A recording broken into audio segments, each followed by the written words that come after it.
Hello friends, આખા ગુવારનું શાક બનાવવા માટે મેં અહીંયા આ રીતે ગુવાર લીધેલો છે અને તેને આ રીતે કટ કરી લીધેલો છે અને બટેટાને પણ આપણે કટ કરી લેશું.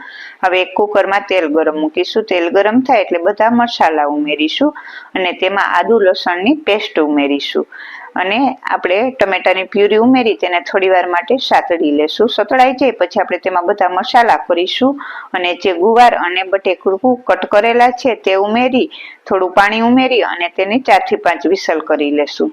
ગુવાર સરસ કૂક થઈ જાય પછી આપણે તેમાં 1 ચમચી ચણાનો લોટ ઉમેરીશું અને તેને સારી રીતે મિક્સ કરી અને ઉપરથી ધાણા ભાજી ઉમેરીશું.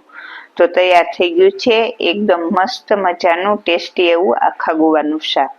ફૂલ વિડીયો જોવા માટે પેજને લાઈક કરો અને ચેનલને સબસ્ક્રાઈબ કરો. તો ફટાફટ બની જાય એવું એકદમ ટેસ્ટી એવું આખા ગુવારનું શાક બનીને તૈયાર છે.